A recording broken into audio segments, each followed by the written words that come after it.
bersama keluargaku melayani Tuhan. Satu lagu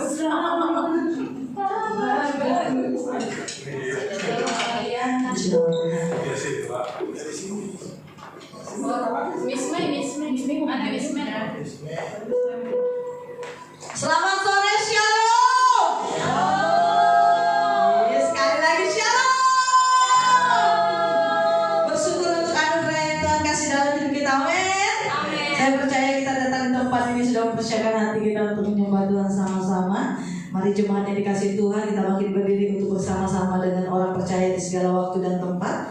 Kita mengaku iman menurut pengakuan iman rasuli dengan hati dan mulut masing-masing orang berkata, aku percaya kepada Allah, Bapa yang Maha Kuasa, Ahli langit dan bumi, dan kepada Yesus Kristus anaknya yang tunggal Tuhan kita, yang dikandung daripada Roh Kudus, lahir dari anak darah Maria, yang menderita di bawah pemerintahan Pontius Pilatus, disalibkan, mati dan dikuburkan, turun ke dalam kerajaan maut, pada hari yang ketiga bangkit pula dari antara orang mati, naik ke surga, duduk di sebelah kanan Allah Bapa yang Maha Kuasa, dan akan datang dari sana untuk menghakimi orang yang hidup dan yang mati. Aku percaya kepada Roh Kudus, gereja yang kudus dan am, persekutuan orang kudus, pengampunan dosa, kebangkitan daging, dan hidup yang kekal. Amin. Kami bersyukur untuk kasih setia dan penyelamatan yang Kau beri bagi setiap kami. Maka jiwa kami bersorak-sorai memuji dan memuliakan Kau sore hari ini. Datanglah kerajaan-Mu dan jadilah kehendak-Mu di bumi seperti di sorga. Mari setiap kita yang siap menari memuji kebesaran Tuhan sama-sama katakan amin. Mari memuji Tuhan.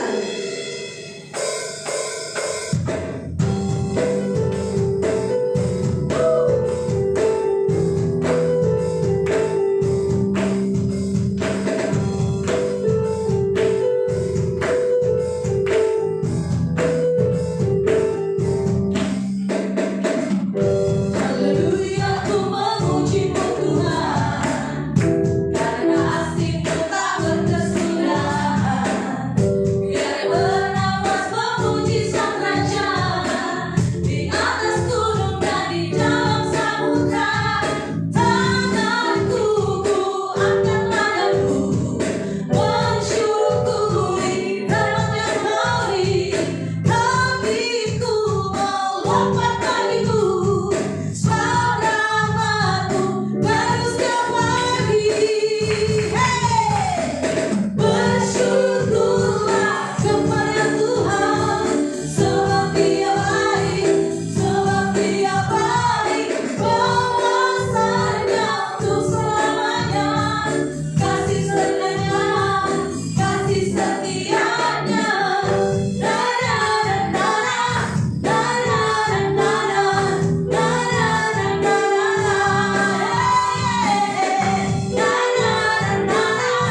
bisa berpaling kepada Allah yang lain. Kalau Allah semesta, Allah memilih kami sebelum dunia dijadikan. Seberapapun, apapun yang kami hadapi, Tuhan yang menghadapinya di depan kami. Seberapapun kami mengusahakan kemenangan, Tuhan yang hadirkan kemenangan di hadapan kami.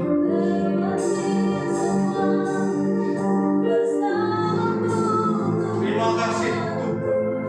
Engkau matahari kami, Engkau perisai kami, Raja Wali kami. Sayapmu itu yang mengangkat kami tinggi. Sebab apapun yang kami injak itu jadi milik kami. Karena Engkau beserta kami, sekali-kali Engkau tidak mengabaikan kami. Engkau membuat kami berani, sekalipun ketakutan menghampiri. Namun namamu itulah benteng perteduhan. Terima kasih El Shaddai. Terima kasih Adonai. Terima kasih Yesus Tuhan. Beruah Apodes Erafe. Roh Allah yang kudus memeluk.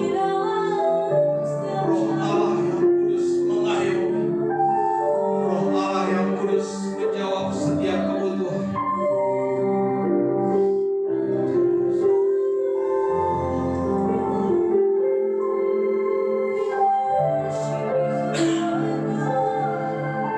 Ini penyembahan kami Tuhan. Sebab apapun yang kami berikan asalnya toh daripada-Mu juga. Tetapi ketika kami memilih untuk bernyanyi untuk, ketika kami memilih untuk mengalungkan nada-nada untuk melodi-melodi ini untuk-Mu, ini datang dari kami, dari roh kami, dari kerelaan kami, dari kerinduan kami menyembah-Mu. Dapati kami Tuhan penyembah-Mu yang begitu rindu menyembah-Mu di dalam roh dan kebenaran. Tidak akan pernah cukup penyembah mengalir ke tahta-Mu karena Engkau yang layak, Engkau yang luar biasa.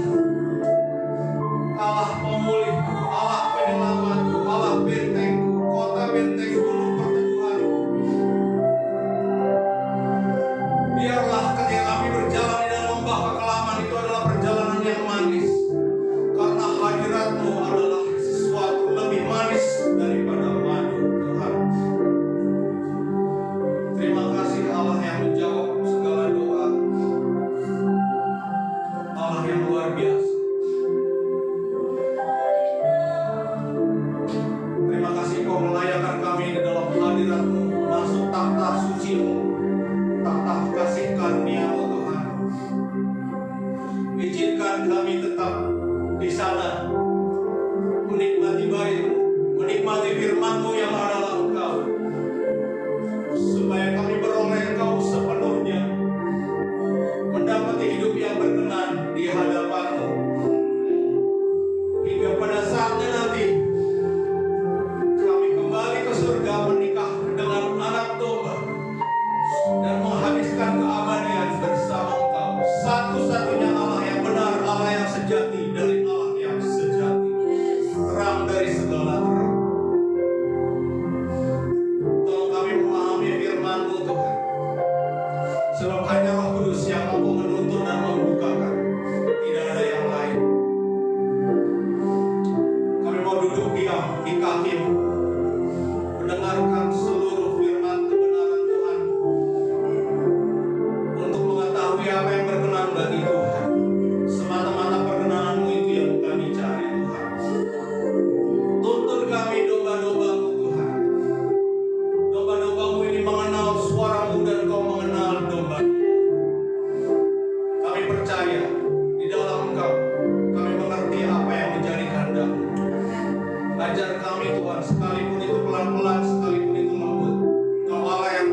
Shalom Bapak Ibu.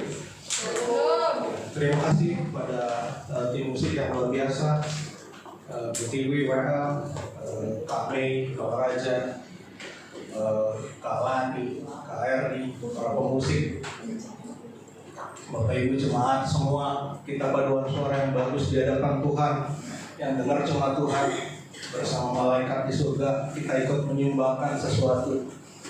Ya, karena mata Tuhan menjelajah seluruh bumi untuk mencari orang yang bersungguh hati terhadap Dia, dan Dia mencari penyembah-penyembah yang menyembahnya di dalam roh dan kebenaran. Terima kasih juga kepada Pak Gembala, Bu Gembala, atas kesempatannya saya boleh melayani di tempat ini, melayani Tuhan, melayani jemaatnya, membagikan kebenaran firman Tuhan. Oke, God is good, Bapak Ibu. And all the time. God is good. Yeah. Lebih dari sekedar slogan.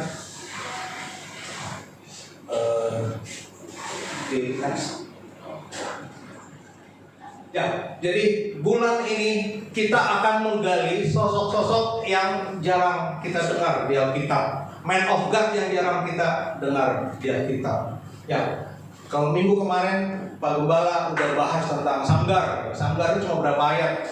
Nah, kalau ini agak lebih banyak lah. Tapi ya cuma satu pasal aja gitu. Ya, kali ini tentang Yefta. Ya. Jadi Yefta ini anak buangan yang menyelamatkan Israel.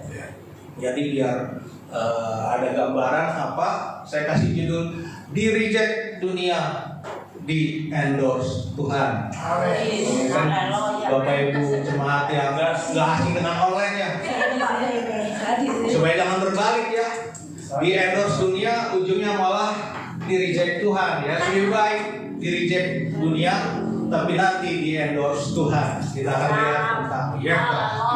Ada amin? Amin, saudara.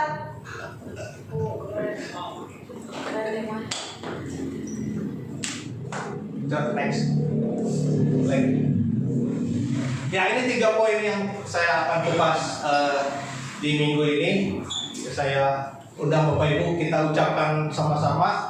Man of God itu satu, merdeka, tidak dibelenggu asal-usul dan masa lalu. Identitasnya jelas anak Tuhan dan masa depannya jelas Tuhan siapkan. Yang kedua, man of God itu fokus, tujuannya dalam rencana Tuhan, langkahnya di jalan Tuhan, menyongsong masa depan dalam pengharapan, bukan keputusasaan ya, pengharapan. Yang ketiga, man of God lurus, mempersembahkan hidup untuk menyenangkan Tuhan. Yang dicari hanya perkenanan Tuhan, the favor of God. Oh ya, saya undang untuk membacakan nas kita hari ini dari Hakim-Hakim 11 ayat 1-3 dulu. Ya, perikop ini judulnya Yefta dan Gilead. Kita baca sama-sama dari ayat yang pertama dan seterusnya. 1, 2, 3. Adapun Yefta orang Gilead itu adalah seorang pahlawan yang gagah perkasa, tetapi ia anak seorang perempuan Sundal. Ayah Yefta ialah Gilead. Juga istri Gilead melahirkan anak-anak lelaki baginya. Setelah besar, anak-anak istrinya ini maka mereka mengusir Yefta, katanya, engkau tidak mendapat milik pusaka dalam keluarga kami, sebab engkau anak dari perempuan lain. Maka larilah Yefta dari saudara-saudaranya itu dan diam di tanah Tob. Di sana berkumpullah kepadanya petualang-petualang yang pergi merampok bersama dengan dia. Oke, next. Nah, itu tadi pembacaan kita dari Hakim-Hakim 11 ayat 1-3 tentang Yefta. Jadi sepanjang pasal 11 itu tentang Yefta. Nah, sebelumnya pasal 10 itu tentang bagaimana ancaman Bani Amon mau menyerang Israel. Nah, di pasal 11 ini baru bicara tentang Yefta. Yefta, ada berapa orang Kristen namanya Yefta? Gak banyak ya. Ya karena memang ini jarang, nggak banyak di Alkitab. Jadi Yefta, siapa sih Yefta itu?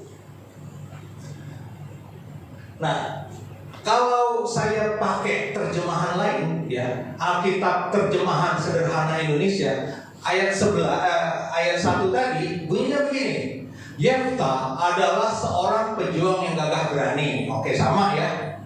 Ibunya seorang pelacur dan ayahnya tidak dapat dipastikan sehingga dia disebut anak Gilead. Jadi salah satu penafsiran itu adalah seperti ini. Ibunya pelacur, ayahnya tidak bisa dipastikan siapa namanya. Karena Gilead ini lebih pada nama daerah ketimbang nama orang. Jadi Yefta dari awal sudah mengalami krisis identitas. Alkitab tulis adalah pahlawan yang gagah perkasa. Tapi sebelum itu ada krisis identitas yang dialami.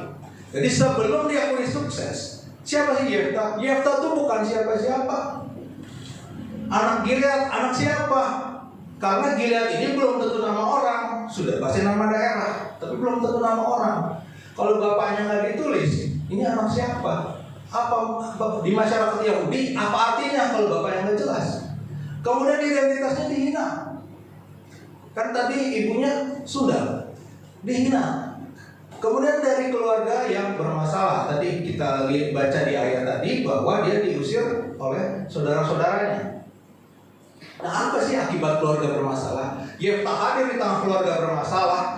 Ini kita belum tahu dia sukses atau enggak ke depan. Tapi kita lihat di masa kecilnya dulu lah. Anggap kita belum tahu dia mau jadi apa. Tapi di masa kecilnya dia datang di keluarga yang bermasalah.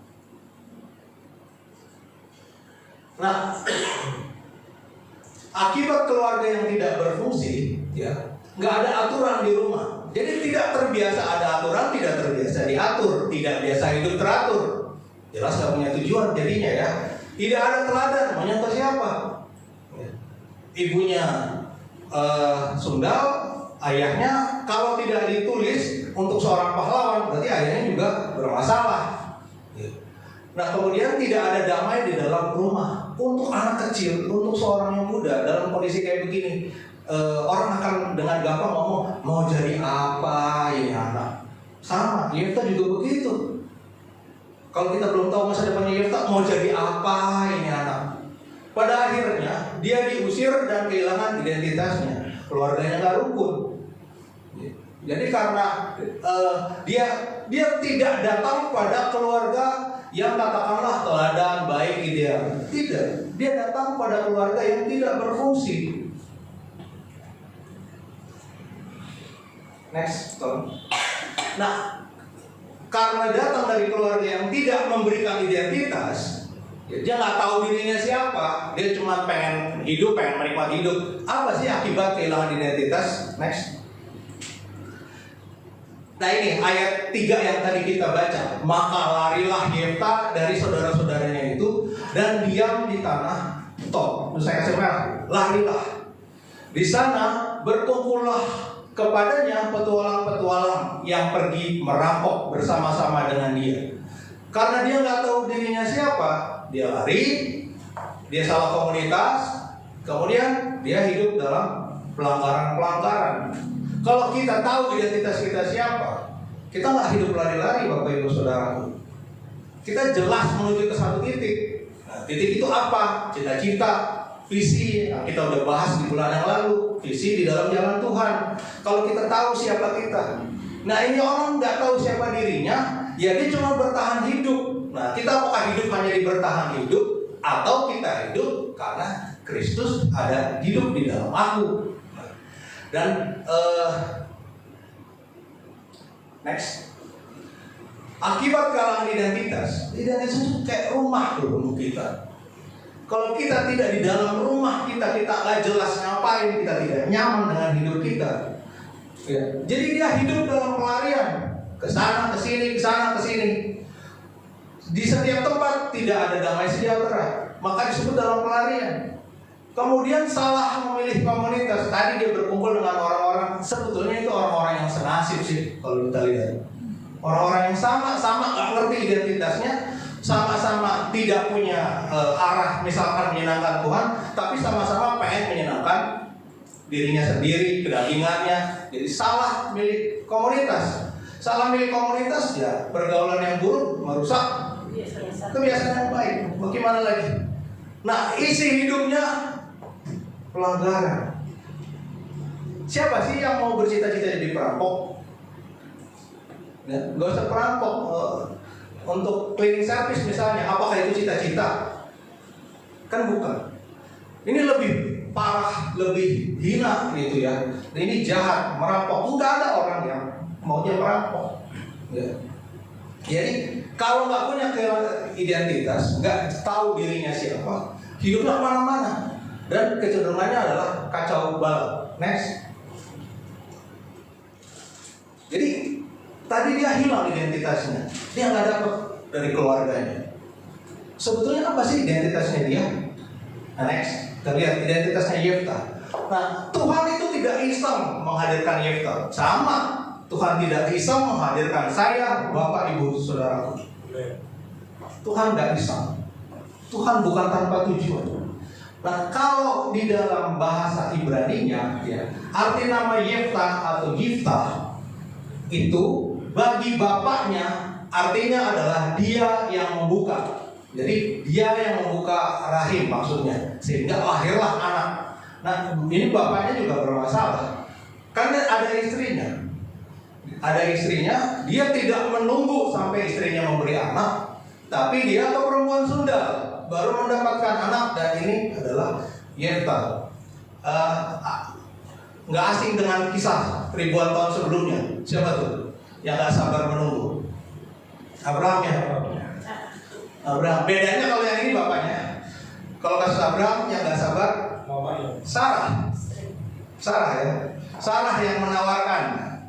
Ini ada hambaku Hagar, hampirilah dia gitu. Ya itu kan di dalam budaya masa itu sah-sah saja, legal-legal saja. Ya Sarah menghadirkan Hagar. Nanti dia dapat anak, dia beruntung. Dia sesuai dengan yang dia mau. Hagar melahirkan anak bagi Abraham, naik status dia. Nggak cuma budak biasa. Ya kalau Abrahamnya jangan ditanya lah, pasti setuju.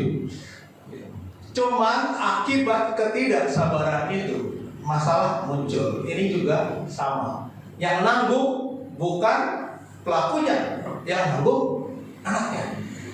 Nah, Yefta juga menanggung yang seperti itu ya. Ini versi bapaknya. Bagi bapaknya, Yefta adalah seorang anak yang akhirnya lahir karena dia tunggu-tunggu anak. Ini cuma segini. Nilai Yefta di bapaknya itu cuma ini, nggak lebih dari itu. Nah, next. Tetapi ya, di mata Tuhan, next. Di mata Tuhan, ya, Yiftah itu artinya dia yang membebaskan. Ya, jadi ini maksud baik Tuhan. Walaupun bapaknya mengartikan Yiftah sebagai dia yang membuka, tapi jauh di balik itu Tuhan bekerja dalam segala perkara. Ya. Untuk mendatangkan kebaikan bagi mereka yang mengasihi dia. Itu satu syaratnya, yang mengasihi dia dan terpanggil menurut rencananya. Jadi ini maksud baik Tuhan. Tuhan akan menggunakan Yefta untuk membebaskan Israel. Visi ini muncul mulai dari namanya. Ya, next. Nah, mana mungkin sih anak hina jadi pahlawan? Ya, kita lompat dulu lah. Yefta anak hina hadirnya dari itu, bapaknya cuma pengen ada anak doang. Dan saudara-saudaranya ngeliat ini saingan, rebutan warisan, usir aja. Dia kalah posisi padahal dia yang tua, yang sulung. Jadi mana mungkin anak hina jadi pahlawan? Nah, ini ayat yang paling sering kita dengar ya. Yesaya 55 ayat 8 saya bacakan. Sebab rancanganku bukanlah rancanganmu, dan jalanku bukanlah dan jalanmu bukanlah jalanku. Demikianlah firman Tuhan. Seperti tingginya langit dari bumi, demikian tingginya jalanku dari jalanmu dan rancanganku dari rancanganmu. Coba Bapak Ibu kita baca yang ayat 8. Tapi ganti nama, ya. Ku-nya itu diganti Tuhan, mu-nya itu diganti nama kita. Contohnya gini, sebab rancangan Tuhan bukanlah rancangan Jamie, dan jalan Jamie bukanlah jalan Tuhan. Demikianlah firman Tuhan. Coba kita ucapkan seperti itu. 1, 2, 3. Sebab rancangan dan jalan ini bukanlah jalan Tuhan. Demikianlah firman Tuhan. Ya. Jadi Tuhan gak sama dengan yang kita mau. Bukan Tuhan ngikutin kita punya mau, kita yang harus ngikutin Tuhan punya mau. Kalau Tuhan ngikutin maunya Yefta, rampok abadi.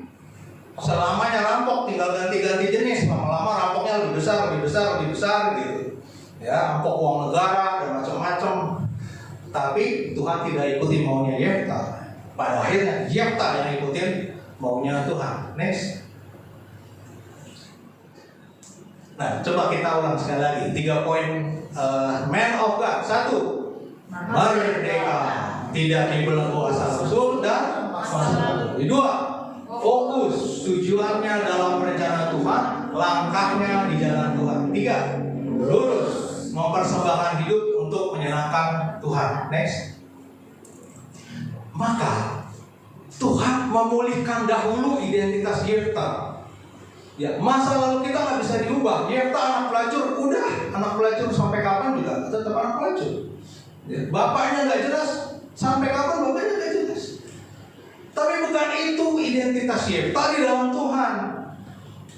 Ya, jadi bagaimana Tuhan memulihkan? Tuhan kasih identitas yang memang adalah identitas dia di dalam Tuhan. Next. Tuhan hadirkan pengakuan untuk Yefta. Saya bacakan ya, Hakim-Hakim 11 ayat 4. Beberapa waktu kemudian Bani Amon berperang melawan orang Israel. Dan ketika Bani Amon itu berperang melawan orang Israel, pergilah para tua-tua Gilead menjemput Yefta dari tanah Tob. Tadinya diusir, tadinya dihina. Yang usir saudara-saudaranya. Sekarang dia dijemput. Yang jemput bukan saudara-saudaranya. Siapa yang jemput? Pejabat para pemimpin yang menjemput. Pergilah para tua-tua Gilead menjemput Yefta dari tanah Tob. Ini yang pertama Tuhan lakukan. Tuhan memulihkan kita dengan membuktikan bahwa kita berharga. Kita berharga di mata Tuhan. Next. Kemudian Tuhan buat Yefta merasa penting. Ini kan kebutuhan manusia ya, dianggap penting, dianggap ada. Ya, yang menyakitkan tuh kalau kita nggak dianggap ada. Nah itu kebutuhan. Sebetulnya biarkan Tuhan memenuhi itu. Ya, kita dianggap ada karena Tuhan yang membuat kita menjadi penting. Di ayat 6 kata mereka kepada Yefta, mari jadilah panglima kami dan biarlah kita berperang melawan Bani Amon. Diminta jadi panglima. Didatengin, diminta memimpin. Ya biasanya mencalonkan diri, baru kampanye.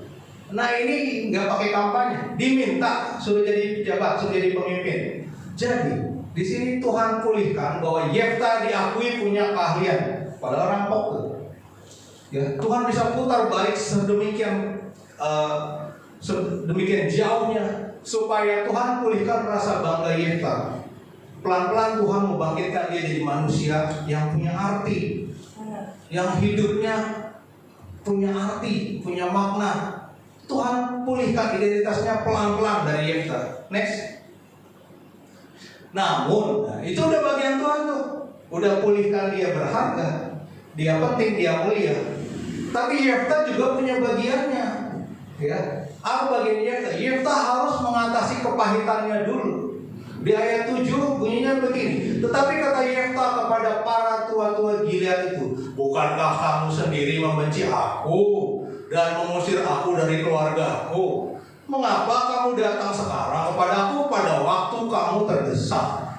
Ya manusia ya, kalau lagi butuh, ya kalau lagi kejepit. Ya. Nah ini kan kelihatan Yefta pahit dengan masa lalunya. Ya, Yefta pahit. Yefta manusia biasa. Kita juga mungkin pahit dengan sesuatu di masa lalu kita, dengan orang-orang di masa lalu kita. Kita manusia biasa. Tapi jangan lupa, mereka juga sama. Mereka juga manusia biasa. Kita semua manusia biasa. Jadi jangan memelihara kepahitan. Yefta harus mengatasi kepahitannya. Karena dia berharga, dia penting, dia tahu di hadapan Tuhan dia sesuatu, maka dia mulai melihat saya bisa mengatasi masa lalu saya. Next. Jadi Yefta tetap ikut prosesnya Tuhan. Ya, walaupun Tuhan memulihkan, bukan berarti ya terserah Tuhan, terus kitanya santai-santai. Ya, cita-cita saya bangun siang, nggak ngapa-ngapain, tidur begadang malam. Kalau buka HP, nonton yang saya suka aja, nggak mikirin kewajiban, kerjaan, itu cita-cita saya. Tapi Jakarta kota besar, Jakarta keras, dia nggak bisa kayak begitu. Dia tetap harus ikut prosesnya Tuhan. Next. Maka Yefta berproses di jalan Tuhan. Setelah Tuhan pulihkan identitasnya Yefta, maka Yefta bisa melepaskan pengampunan. Kan gampang banget. Kalau butuh baru datang, nggak usah. Saya sudah punya komunitas saya. Ini para rampok-rampok ini, walaupun mereka rampok, mereka lebih setia kawan kok. Tapi nggak begitu Yefta. Ya. Dia tahu dulu dia direndahkan, diinjak-injak. Sekarang ada orang yang dia bisa rendahkan, dia bisa injak-injak. Tapi karena dia kuat identitas dalam Tuhan, dia melakukan itu. Dia melepaskan pengampunan. Setelah dia melepaskan pengampunan, baru dia bisa terima, baru dia bisa pikul tanggung jawab, baru dia bisa terima pikul kepercayaan. Bagaimana kita mau pikul tanggung jawab dan kepercayaan kalau hati kita masih diikat sama yang nggak benar, sama yang nggak sesuai? Los dulu, plong dulu. Jadi kekuatannya maksimum. Ya, jadi tanggung jawab dan kepercayaan dipikul. Kita sudah nggak punya ikatan lagi. Jangan lihat ke belakang, nanti jadi kayak istrinya Lot, jadi tiang garam, nggak bisa bergerak apa-apa. Udah di situ-situ aja selamanya. Nah, setelah bisa melepaskan pengampunan, kita berjalan juga enak, nggak terikat, nggak terbelenggu macam-macam. Kita bisa pikul tanggung jawab dan kepercayaan. Tuhan Yesus bilang, pikulah kuk yang kupasang dan belajarlah kepadaku, sebab bebanku pun ringan dan enak rasanya. Jadi beban dari Tuhan itu ringan dan enak rasanya. Kalau berat, ya nggak tahu ditambah-tambahin apa gitu ya. Tetapi tuh jalan Tuhan yang lepaskan pengampunan, terima dan pikul tanggung jawab dan kepercayaan, maka baru dia bisa berjalan dalam rancangan Tuhan menuju memimpin sebuah pasukan. Ini pasukan orang-orang pilihan Tuhan. Ya. Orang pilihan Tuhan tuh gitu lah. Kadang ada yang merendahkan gitu. Orang pilihan Tuhan kok begitu di hari-hari ini. Ya saya sih ngerasa saya ini pilihan Tuhan. Saya tahu hidup saya gimana. Saya penuh dosa, saya jatuh bangun. Jadi kalau bangsa yang dipilih Tuhan juga jatuh bangun,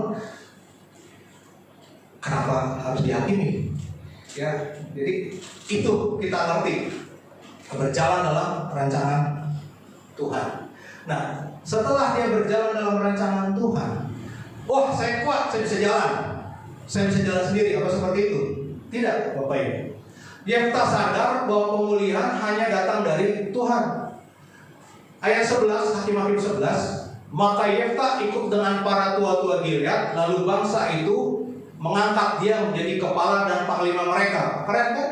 Diangkat jadi pejabat. Dulu diusir, sekarang diangkat jadi pejabat. Tetapi Yefta membawa seluruh perkara itu ke hadapan Tuhan di Mizpah. Walaupun dikasih kebanggaan, walaupun bisa nyombong, walaupun jelas saya punya kemampuan, jelas saya bisa, tetapi dia tahu saya tetap harus membawa ini semua ke hadapan Tuhan. Datangnya ini sebenarnya dari Tuhan. Dia nggak lihat bahwa datangnya dari orang-orang dulu menghina dia. Makanya lepaskan pengampunan, kita jadi bisa lihat rencana Tuhan di semua aspek hidup kita. Amin. Kalau tidak melepaskan kemampuan, iblis masuk, yang kita lihat Tuhan jahat. Jadi ini peringatan serius, karena Tuhan bilang kasihilah musuhmu dan berdoalah bagi mereka yang menganiaya kamu. Ini peringatan serius. Karena dengan melepaskan pengampunan, kita dibebaskan dari keterikatan, dari belenggu. Ya, Tuhan kasih bonus. Kalau kamu mengampuni saudaramu, Bapakmu yang di surga juga mengampuni kamu. Jadi lepaskan pengampunan. Ya, Yefta ini kepahitan, dia berhasil mengatasi kepahitan itu. Itu lengkap. Awalnya Yefta. Kalau dia nggak berhasil mengatasi itu, dia terjebak dalam balas dendam, hampir begitu lagi tak berkesudahan, ya lupakan soal pimpin-pemimpin, lupakan apalagi soal perang-perang, lupakanlah itu. Lepaskan pengampunan. Udah gak bisa diapain di masa lalu. Orang ini masa lalu juga udah gak bisa diapain. Kita gak tahu. Kita yang harus kita pikirin. Berkenan di hadapan Tuhan yang harus kita pikirin. Ya. Yefta pulih dari luka kepahitan. Nah, dia sadar bukan dia yang kuat, tapi Tuhan yang memulihkan. Ya, bukan saya baca buku self help gitu ya, menolong diri sendiri. Wah begini motivasi. Wah saya mampu menolong diri saya sendiri. Gak mungkin Bapak Ibu. Ya, Tuhanlah yang menolong. Akui itu. Ya, percayalah kepada Tuhan dengan segenap hatimu dan jangan bersandar kepada pengertianmu sendiri. Akuilah Dia dalam setiap lakumu, maka Ia akan meluruskan jalanmu. Akui Tuhan, bahwa bisa lurus jalan kita. Jadi nggak ada tempat buat kesombongan, mencong, bengkok pasti. Next, ini identitas kita, Yefta, Bapak Ibu Saudara, saya di hadapan Tuhan. Yesaya 43 ayat 4. Oleh karena engkau apa? Berharga di mana? Di mataku dan mulia. Satu berharga, dua mulia. Dan aku ini mengasihi engkau. Kita berharga, kita mulia, kita dikasihi Tuhan. Terlepas apapun masa lalu kita, terlepas kita datang dari keluarga yang kayak gimana, atau sekarang kita hidup dalam lingkungan yang kayak gimana, atau keadaan rumah kita yang seperti apa. Enggak, kita tetap berharga di mata Tuhan. Kita tetap mulia, kita tetap dikasihi Tuhan. Sadar tiga ini, mudah melepaskan pengampunan, mudah menerima tanggung jawab, mudah mengalami pertumbuhan. Kita positive thinking, Tuhan gak jahat, tapi Tuhan pengen menyelesaikan banyak hal dalam hidup kita. Amin. Next. Maka Tuhan angkat Yefta, indah pada waktunya. Waktu siapa? Waktu Tuhan. Waktu Tuhan. Bener ya? Iya. Nah, walau tak mudah dimengerti,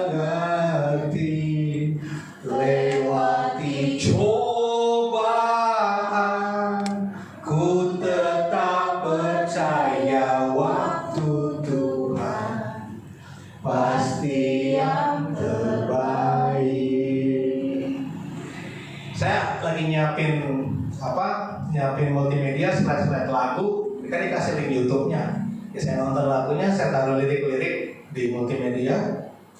Terus sudah selesai, bisa melihat komen. Itu lagu-lagu yang dipakai dan lagu-lagu sebelum ini yang dipakai. Komennya di bawah-bawah. Saya dulu dari sana, terus saya mengikuti Yesus. Saya walaupun saya begini, saya mendengar lagu ini kok adem. Itu loh komen-komen di bawah tuh di YouTube itu. Coba deh, lagu-lagu ini buka deh. Komen-komennya tuh begitu. Saya dulu begini, tapi begini. Yang bahasa Inggris-Inggrisnya begini, I don't understand Indonesian, but somehow I feel peaceful in my heart. Hatinya damai walaupun dia nggak ngerti ini lagu apa.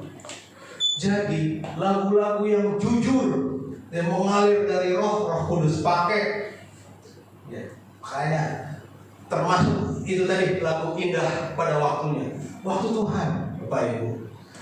Aduh, tapi kok nggak nyampe-nyampe. Waktu Tuhan. Waktu Tuhan yang bikin kita tuh Tuhan. Ya. Tuhan yang tahu, nggak bisa kalau nggak ngikut waktunya Tuhan. Kalau mau dipaksain, rencana Tuhan nanti ngulang lagi, restart lagi. Next, tolong. Ayat ini Hakim 11 ayat 30 sampai 33. Saya undang Bapak Ibu baca 4 ayat ini. 1, 2, 3. Lalu bernazarlah Yefta kepada Tuhan. Katanya, jika engkau sungguh-sungguh menyerahkan Bani Amon itu ke dalam tanganku, next,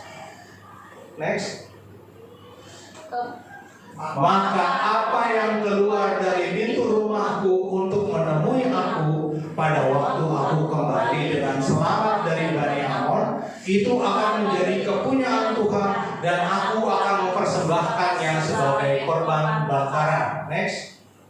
Kemudian Yefta berjalan terus untuk berperang melawan Bani Amon, dan Tuhan menyerahkan mereka ke dalam tangannya. Next.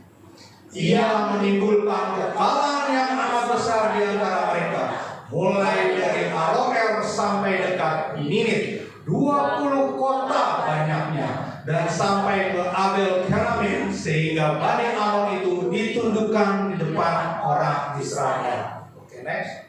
Jadi begitu besar kemenangan ini. Nanti akan kita lihat, emang dia menang gara-gara nazar. Kalau nggak bernazar, dia emang nggak menang. Nanti kita lihat. Ya. Tapi kita ulang ini dulu. Man of God, 1. Merdeka, tidak dibelenggu asal usul dan masa lalu. 2. Fokus, tujuannya dalam perjalanan Tuhan, langkahnya di jalan Tuhan. 3. Lurus, mempersembahkan hidup untuk menyenangkan Tuhan. Next. Ini kuncinya, bukan nazarnya. Dia bergantung pada Tuhan. Nazar itu ciri bahwa dia bergantung pada Tuhan. Saya punya niat baik nih, punya niat, mana buktinya? Kan gitu. Mana buktinya? Salah satunya nazar. Next. Jadi Yefta hanya bergantung pada Tuhan. Dia diangkat oleh manusia, kurang bangga apa? Yang angkat itu bukan yang ecek-ecek. Yang angkat itu dulu yang musir. Itu pertama. Yang menghina. Yang kedua, yang angkat itu pejabat. Tua-tua, lebih tua dari Yefta. Berarti Yefta betul-betul kastanya naik tiba-tiba. Tiba-tiba dia naik kastanya. Tapi dia nggak terjatuh dalam dosa kesombongan. Kenapa? Itulah proses Bapak Ibu. Lama dia dibentuk untuk merendahkan diri. 40 tahun Musa di padang gurun, diapain itu? Jadi gembala 40 tahun. Supaya dari 2-3 ekor domba bisa menggembalakan 2 juta jemaat keluar dari tanah Mesir. Tuhan serius sama waktu kita. Tuhan serius sama waktu Tuhan. Jangan pikir lama, pikir rencananya Dia. Jangan pikir sulit, pikir apa yang Dia coba naikkan kapasitasnya di kita. Positive thinking sama Tuhan. Kalau nggak positive thinking sama Tuhan, mau ngapain? Jual jiwa setan. Kan pilihan di tanganmu. Ya sayang aja kalau kebenaran ini lewat dari kita. Jadi walaupun diangkat oleh manusia, Yefta hanya bergantung pada Tuhan. Nazar Yefta menandakan ia tahu bahwa tidak akan mampu dengan kekuatannya sendiri atau bahkan dengan pasukannya. Nggak mampu dia. Makanya dia bernazar. Ya. Kalau sampai ini begini, aku akan mempersembahkan. Saya pikir kalaupun dia nggak bernazar, dia tetap akan memberikan persembahan, sama aja. Cuma dengan nazar itu apa istilah janji iman. Nah, kalau hari-hari itu janji iman.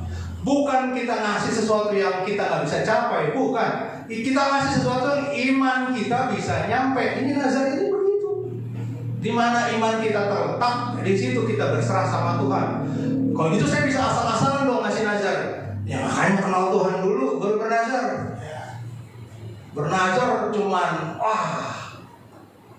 jadi sama sekali bukan menyogok Tuhan. Nah itu kalau nggak kenal Tuhan bernazar terus disangkanya nyogok. Tuhan kan kalau ini berhasil saya akan kasih ini, saya akan begini. Budaya nyogok jangan dibawa ke sorga, nggak laku. Sebab Tuhan Maha tahu, nggak mungkin dia nggak tahu. Next. Nah maka akhirnya puncak atau apa yang Tuhan rancangkan sebagai kesuksesan itu indah pada waktunya. Waktunya Tuhan. Sebab rancangan Tuhan bukan rancangan kecelakaan, tetapi rancangan damai sejahtera. Tuhan bukan gak izinkan penderitaan, tetapi Tuhan merancangkan damai sejahtera.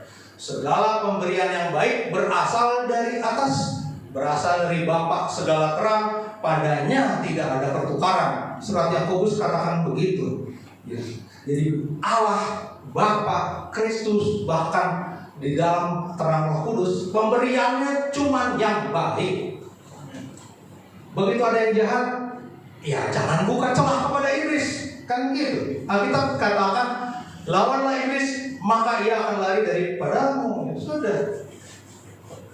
Kemudian jangan juga main-main dengan dosa gitu. Jangan sesat. Allah tidak membiarkan dirinya dipermainkan. Apa yang ditabur itu juga yang dituai. Jadi Tuhan baik, Tuhan adil, gitu ya.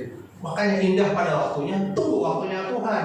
Jadi berlatih untuk hidup karena percaya, bukan karena melihat.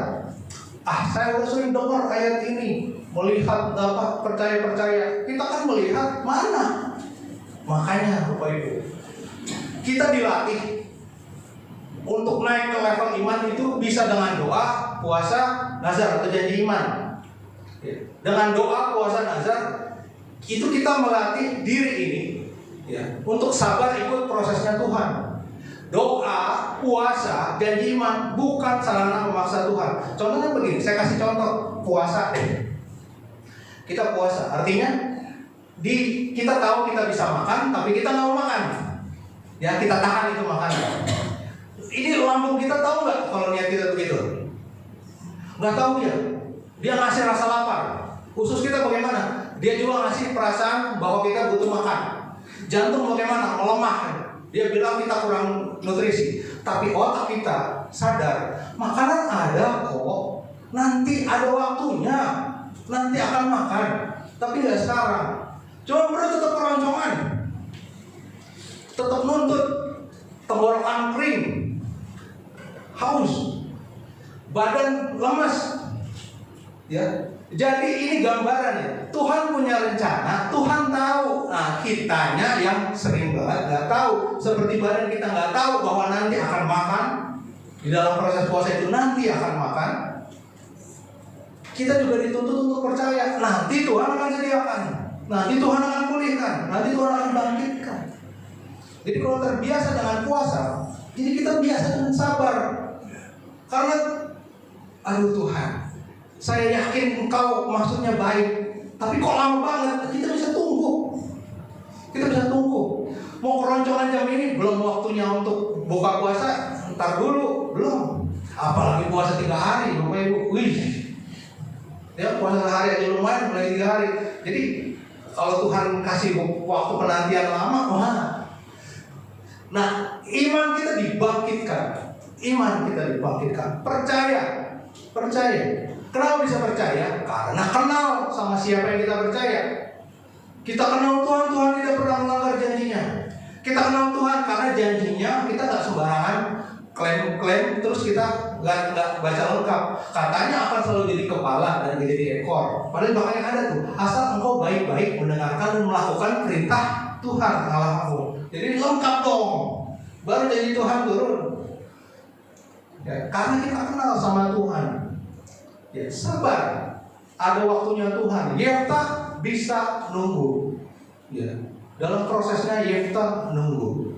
Yeftah berhasil. Walaupun tadi ya kenyataan pahit yang gak akan mungkin dihapus. Dia anak orang Sunda.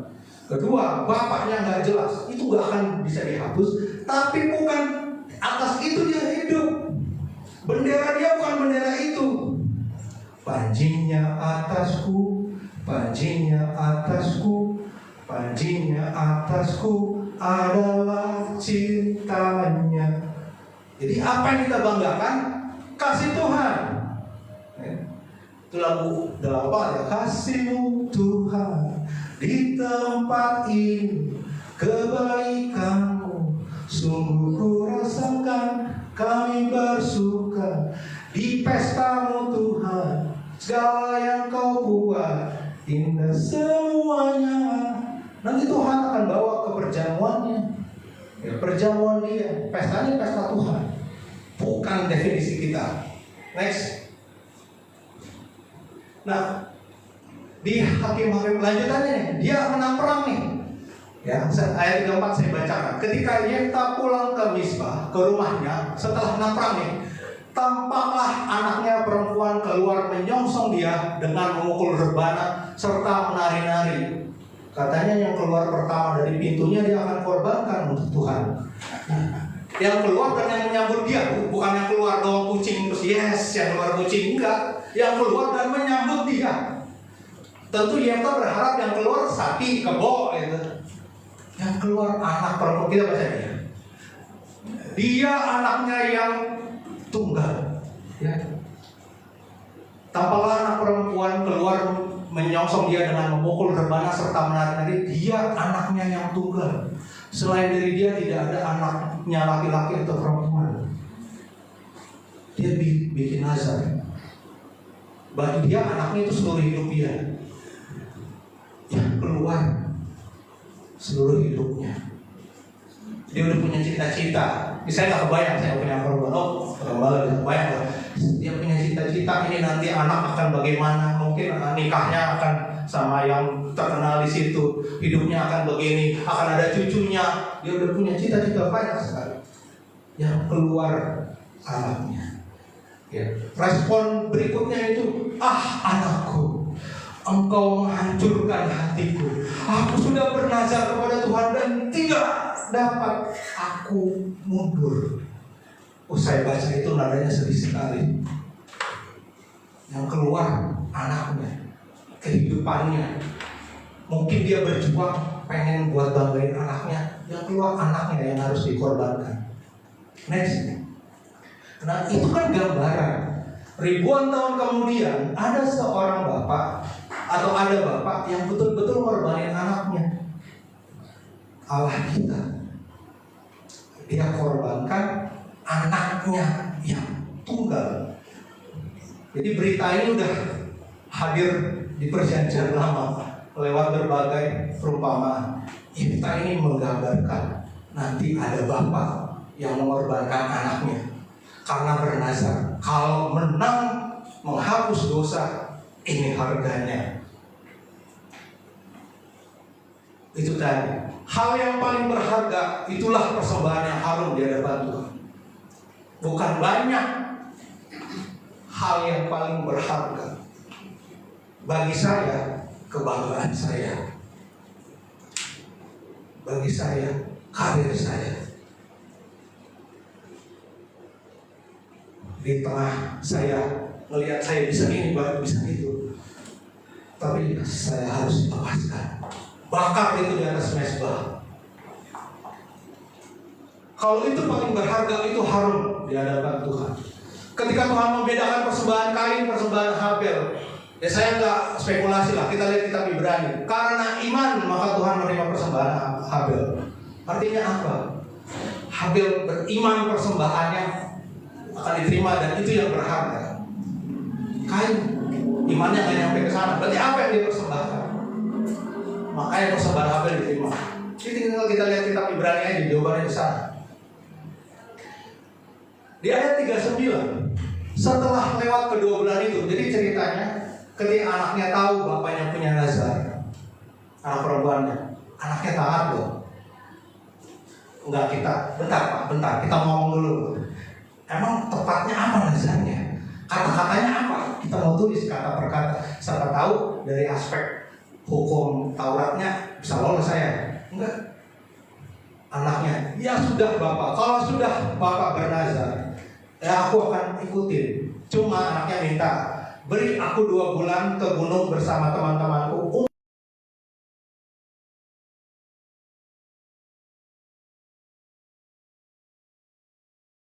Kedua bulan itu kembalilah ia kepada ayahnya, dan ayahnya melakukan kepadanya apa yang telah dinazarkannya itu. Nazarnya mempersembahkan sebagai korban. Walaupun dia bernazar ini korban bakaran, tapi kan nggak mungkin anaknya dibakar. Jadi bukan itu yang harus dilakukan. Yang disebut dibakar adalah, jadi gadis itu tidak pernah kenal laki-laki. Kenapa sih korban dibakar? Karena dikhususkan bagi Allah kan, supaya nggak dinikmatin aman, cacing sama apa nggak diambil. Kalau dibakar, imannya bilang ini naik untuk Allah saja. Jadi gadis ini dalam tanda kutip dibakar, dikhususkan untuk Allah saja. Makanya bilang, jadi gadis itu tidak pernah kenal laki-laki. Dia bekerja, penafsirannya adalah dia bekerja di rumah ibadah, di rumah Tuhan untuk segala keperluan Tuhan, dan demikian selibat sampai akhir hidupnya. Bukan karena dia pilih loh, tapi karena dia taat sama bapaknya. Ini gambaran siapa? Ketaatannya. Kristus taat sama bapaknya. Dan ini juga nanti akan kita lihat, ini juga gambaran kita. Kita ini mempelai Kristus, disiapkan khusus untuk menikah dengan Kristus, dikuduskan dari dunia. Jadi ini tidak kenal laki-laki, maksudnya itu dijauhkan dari dijaga kudus. Nah, kita juga sama, dijaga kudus. Next. Paulus tulis begini di Korintus. Sebab ini Paulus, aku cemburu kepada kamu dengan cemburu ilahi, karena aku, Paulus, telah mempertunangkan kamu, jemaat se-Korintus Raya, kepada satu laki-laki untuk membawa kamu, si jemaat Kristus di Korintus, sebagai perawan suci kepada Kristus. Ya, ketika saya lihat, wah, tidak kenal laki-laki, saya ingat ayat ini. Ya. Jadi kita ini mempelainya Kristus. Di situ dibilang tidak kenal laki-laki. Kita tuh jangan sampai kenal sama dunia. Kita dikhususkan untuk menikah sama Kristus. Makanya di dunia kita dibentuk supaya kita dewasa secara rohani. Karena di sorga, di sana nggak mungkin Kristus menikah dengan anak-anak rohani. Menikah dengan yang dewasa secara rohani. Ya, next. Saya baca lagi nih dari terjemahan terjemahan sederhana Indonesia. Jadi ayat tadi lebih bisa saya buka, lebih bisa dijabarkan.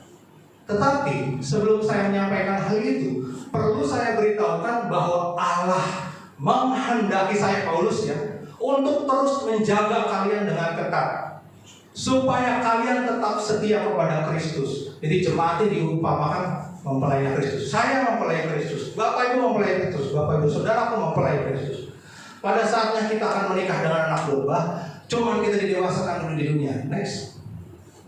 Sebab Kristus dan seluruh kesatuan jemaat diumpamakan seperti sepasang calon pengantin. Jadi saya ibarat seorang ayah yang mempertunangkan kalian dengan Kristus, seperti seorang gadis ditunangkan dengan calon suaminya. Next. Sebagai ayah, Paulus, saya harus menjaga anak gadis itu, jemaat, supaya tetap setia kepada calon suaminya, Kristus, sampai hari pernikahan di keabadian sana. Next. Makanya, ya, ketika kita dipisahkan, kita nggak disendirikan, kita berproses dalam komunitas. Ya. Jadi para pemimpin dan saudara seiman kita, ya di gereja, di komsel, di komunitas, itu berperan seperti sosok ayah yang menjagai tadi. Ya. Jadi seperti Yefta mengkhususkan anaknya, akhirnya anaknya dia persembahkan kepada Allah. Demikian juga gereja, komunitas, Pak Gembala, Bu Gembala, para pendeta, itu berperan sebagai sosok ayah yang menjagai supaya kita kudus kepada Kristus. Nah, kepada mereka itu, ya, saudara seiman kita, pemimpin-pemimpin, dikasih cemburu ilahi supaya kita jangan dicemarkan oleh dunia. Rese, nah, itu ya gimana ya? Bukan itu, bukan rese. Saya introvert. Setuju ya? Saya introvert. Saya kalau melihat orang mau masuk jurang, terserah aja. Dia ini bukan saya. Tapi Tuhan gak setuju.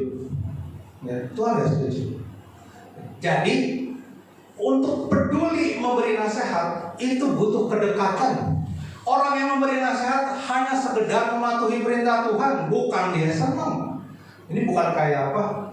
Ini netizen apa aja mah di komentar, enggak.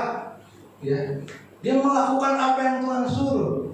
Ya, dia berkata-kata di mana perlu, perkataan yang baik di mana perlu, supaya yang mendengarnya beroleh manfaat, supaya dibangun. Jadi kalau terdengar ini apa namanya rese, nah kita yang turunkan sensitivitas itu, ya. Kita yang turunkan semata-mata baik karena Tuhan yang suruh. Jadi penjagaan ini adalah kehendak Tuhan, Tuhan yang suruh, semata-mata Tuhan yang suruh. Di Ezekiel bilang, kalau ada yang bersalah tapi tidak diperingatkan, aku akan menuntut kepada kamu pertanggungjawabannya. Jadi kalau kita tahu salah, kita nggak menegur, Tuhan tuntut dosanya sama kita malah. Ya. Jadi seperti kita dijagai untuk dipersembahkan kepada Kristus, mari kita hidup dalam komunitas saling menjagai. Next. Nah, ini yang terakhir kita baca sekali lagi 3 poin khotbah minggu ini.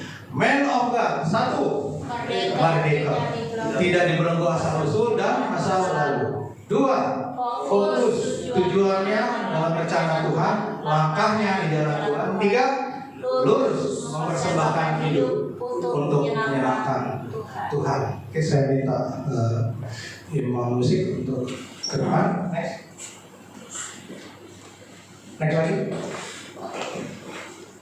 lagi. Ada satu lagu sederhana, namanya Tuhan Tahu, judulnya Tuhan Tahu. Ya, kita tadi lihat Yefta berproses. Ya, saya sadar prosesnya pasti sakit, prosesnya pasti gak enak. Di semua level kita ada, di masing-masing kita pasti ada proses yang kita lagi jalani. Saya cuma bisa bilang Tuhan tahu. Tuhan tahu. Ya, jangan menyerah. Jalani aja prosesnya. Apapun masa lalunya, apapun berasal dari mana, itu bukan soal. Ya, yang lalu biarlah berlalu. Sesungguhnya yang baru telah datang. Segala pergumulan untuk melepaskan diri dari keterikatan, dari identitas masa lalu itu Tuhan tahu, Tuhan mengerti, Allah mengerti, Allah peduli. Ya mungkin kita tinggal jujur aja sama Tuhan. Tuhan, ini sering gak kuat. Ya maka kekuatan dalam hidupku kudapat hanya dalam Yesus. Yuk kita katakan sama jiwa kita, ketika ada kata kau di situ, kita mau bilang sama jiwa kita. Jiwa kita kadang nggak bisa kerjasama. Hai jiwaku, pujilah Tuhan. Hai jiwaku, jangan lupakan kebaikannya. Nah, sekarang juga kita katakan kepada jiwa.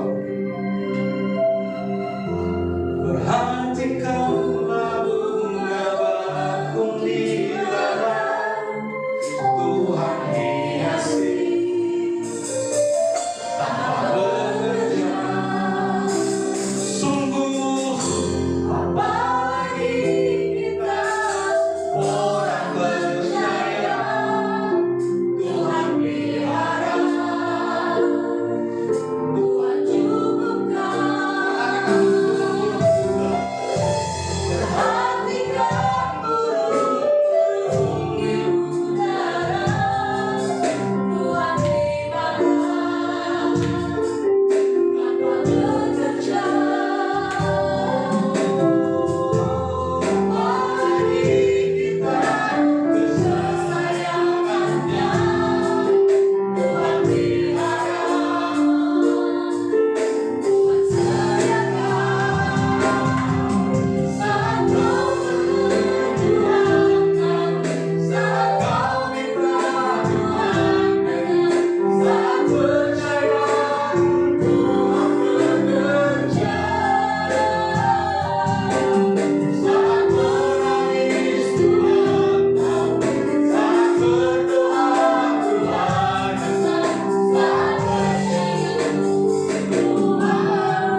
di dalam nama Yesus Tuhan. Kami mau mengampuni semuanya Tuhan. Lepaskan pengampunan Tuhan. Kami mau mengampuni di dalam nama Yesus Tuhan. Gairahkan kami kepada kasih mula-mula mengutamakan Engkau. Dan dengan demikian kami bisa mengampuni siapapun, bahkan musuh kami, bahkan bisa mendoakan mereka yang menganiaya kami sekalipun. Sebab itu adalah jalan Tuhan. Itu adalah cara Tuhan mengarahkan kami kepada visi Tuhan. Untuk menyempurnakan kami menjadi mempelai Kristus Tuhan. Mari Tuhan. Mari Tuhan. Tolong kami semua Tuhan. Tolong kami semua Tuhan.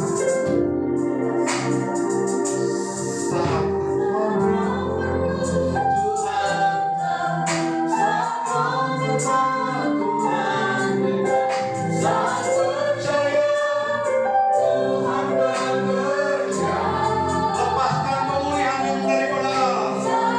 Roh Kudus yang menguasai seisi dunia. Dengarkanlah seruan-seruan anakmu yang berseru. Yesus Tuhan tolong. Yesus Tuhan tolong.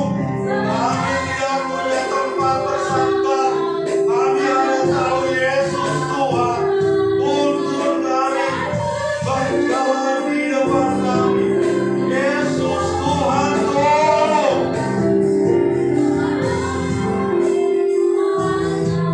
Terima kasih.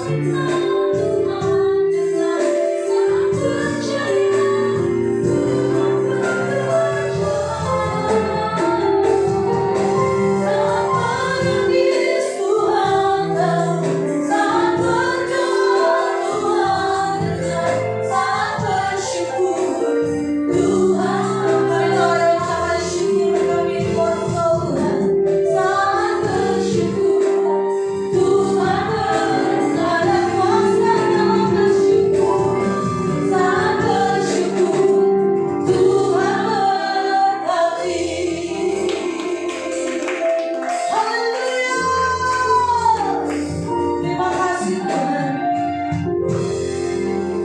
Kami bersyukur Tuhan rancangan-Mu atas setiap kami ya dan amin. Kami bersyukur janji firman-Mu atas kami bahwa Engkau akan mengangkat kami menjadi kepala bukan ekor. Engkau akan buat kami tetap naik bukan turun. Itu jadi bagian setiap kami. Kami mau terus bersyukur Tuhan dan mengerjakan apa yang Tuhan percayakan dalam hidup kami dengan fokus, dengan bersyukur di hadapan Tuhan. Sebab kami tahu apa yang kami buat hari ini semua sesuai dengan kehendak-Nya Tuhan. Berkati hamba-Mu yang telah menyampaikan beberapa firman-Mu Tuhan, dalam pekerjaan, usahanya, pelayanannya, bahkan apapun yang dia lakukan dimanapun dia berada, Tuhan pasti buat berhasil bahkan beruntung. Terima kasih tambah-tambahkan terus pewahyuan, nikmat, marifat surga, wibawa ilahi atas hidupnya. Talenta yang semakin bertambah, karunia demi karunia yang multi talent Tuhan limpahkan atas hamba-Mu. Terima kasih Tuhan Yesus yang baik. Kami juga rindu memberkati pekerjaan Tuhan di tempat ini dengan persembahan. Kami tahu Tuhan lebih dulu memberkati kehidupan kami sehari-hari. Kami menabur dengan sukacita, maka Tuhan mengembalikannya berlipat kali ganda dalam hidup kami. Kami percayakan persembahan kami dengan penuh sukacita ini Tuhan di mezbah-Mu yang kudus. Bagi setiap kita yang siap memberi persembahan dengan penuh sukacita, sama-sama katakan daripada sudah saya persilakan sampai persembahan dijalankan, saya akan membacakan beberapa warta sedekah.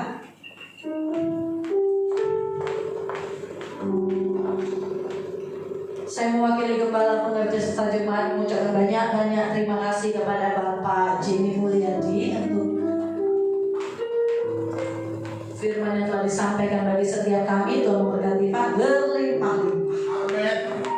Amin. Amin. Gereja melayani penyerahan anak, baptisan air, konseling, bimbingan pranikah, pemberkatan nikah, pemberkatan rumah kantor dan lain-lain, pelayanan orang sakit, pelayanan ke depan pelepasan, pelayanan kedukaan, dapat menghubungi Ibu Esther. Kami juga mengucapkan selamat ulang tahun atas ulang tahun kelahiran dan ulang tahun pernikahan Bapak Ibu JKI Bethlehem Tanjung Priok diadakan setiap Jumat malam setelah pengajaran IPF. Diimbau bagi kita semua untuk dapat ikut dalam pengajaran jam 6 sore di tempat ini dengan tema misiologi akan diajarkan oleh Bapak Yofri. Dan bagi Bapak Ibu yang rindu menabur dalam bentuk perpuluhan diakonia pelayanan misi dapat transfer dalam rekening gereja. Percaya apa yang Bapak Ibu tabur, Tuhan mengembalikan melipat kalian. Gereja juga melayani koperasi bagi Bapak Ibu yang rindu berbelanja kebutuhan sehari-hari atau ingin membuka warung dapat menghubungi Desa. Ibadah raya minggu depan disertai ibadah sekolah minggu tanggal 15 Maret di Jana sama di tempat ini. Mari saya ajak kita semua untuk kembali bersama-sama beribadah di tempat ini. Tuhan. Sebelum akhir ibadah kita akan berdoa syafaat kepada waktu bersama.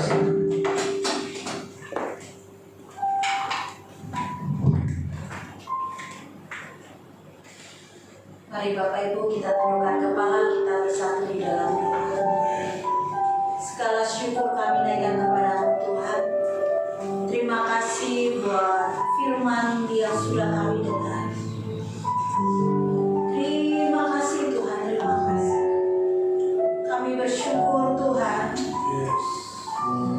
Firman ini akan berbuah lebat dalam kehidupan. Amin. Yes Tuhan. Kami adalah orang-orangnya Tuhan. Hidup kami bukan kami lagi Tuhan, tetapi Engkau yang hidup di dalam kami ya Tuhan. Sepanjang tahun 2026 kami percaya dalam visi ini Tuhan mampukan kami. Dan Tuhan akan angkat kami menjadi kepala dan kepala. Terima kasih Tuhan.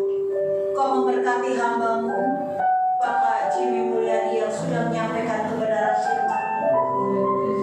Bapak, kami percaya pengurapan-Mu tetap tinggal atas hamba. Nikmat marifat-Mu Tuhan terus ada dalam hamba-Mu. Pakai hamba-Mu lebih dan lebih lagi ya Tuhan, untuk mengumandangkan suara dan isi hati Tuhan.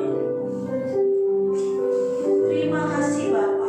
Kau memberkati dalam segala aspek kehidupannya, dalam segala apa yang dilakukannya ya Allah. Keluar masuknya hamba-Mu, perlindungan-Mu sempurna ya Allah. Begitu juga untuk istri dan kedua anaknya. Biar keluarga hamba-Mu Pak Jimmy Mulyadi penuh dengan kasih-Nya Tuhan. Amin. Penuh dengan kemuliaan-Nya Tuhan. Amin. Pakai keluarga ini Tuhan untuk menyatakan Kristus di tengah-tengah dunia ini, amin. Dan menjadi garam dan terang dunia juga. Terima kasih Bapak, terima kasih. Berkati seluruh jemaat Tuhan yang hadir pada malam hari ini, baik yang online maupun yang konsen ya Tuhan. Tidak terkecuali kami semua menerima berkat daripada Tuhan. Kami semua adalah pelaku-pelaku dari firman-Mu itu Tuhan. Dan Kau memenuhi segala bakul adonan kami ya Tuhan. Keluar masuknya kami juga Tuhan berkati. Ada keberhasilan, ada keberuntungan menjadi bagian hidup jemaat di tempat ya Tuhan. Terima kasih Tuhan, terima kasih. Lumbung-lumbung kami penuh Tuhan, sampai melimpah-limpah dan berlimpah-limpah ruah ya Tuhan. Hingga kehidupan kami boleh menjadi saksi-saksinya Kristus di tengah-tengah dunia ini ya Allah. Terima kasih Bapa. Kau juga berkati seluruh kami pengerja-Mu ya Abah, yang Tuhan percayakan berdiri atas gereja-Mu di tempat ini ya Tuhan. Kami tetap bersatu hati, kami tetap bergandengan tangan, dan kami berjalan dengan Raja di atas segala raja Tuhan. Kami terus mau mendengar suara dan isi hatinya Tuhan, agar setiap langkah-langkah kami Tuhan yang berdiri di atas gereja di tempat ini, langkah kami adalah langkahnya Kristus itu sendiri ya Allah. Karena Engkau memberikan hati-Mu atas kami ya Tuhan. Engkau menyuarakan isi hati-Mu atas telinga kami ya Tuhan. Terima kasih Bapa, terima kasih Tuhan. Kau memberkati kami semuanya ya Aba. Kau berkati Tuhan ketua sinode kami ya Aba, ketua korwil kami dan penasehat korwil ya Aba. Kami percaya hamba-hambamu di dalam sinode JKI ini adalah hamba-hamba yang diberkati Tuhan. Biar sinode JKI berdiri Tuhan untuk mempersatukan gereja-gerejanya Tuhan. Pakailah sinode JKI Tuhan menyatakan kasih Kristus akan dunia ini ya Allah. Terima kasih Bapa, berkati Indonesia. Kami percaya dari Bapak Presiden Tuhan sampai Tuhan Yesus, menteri-menteri Tuhan yang ada ya Tuhan, sampai RT RW di tempat gereja berada ini Tuhan. Kami percaya hikmat turun atas mereka ya apa. Takut dan tetap akan Tuhan ada dalam memimpin bangsa kami ya Tuhan. Terima kasih Tuhan, terima kasih. Berkati gereja di tempat ini menjadi wadah untuk kami berkumpul memuji menyembah Tuhan. Boleh menjadi wadah untuk kami belajar tentang Engkau lebih dan mengenal Engkau lebih lagi ya Tuhan. Terima kasih Tuhan. Berkati lingkungan gereja di tempat ini. Kami percaya Ganggeng dan sekitarnya penuh dengan kemuliaan ya Tuhan. Terima kasih Bapa, terima kasih Tuhan Yesus. Ini doa kami, ini seruan kami.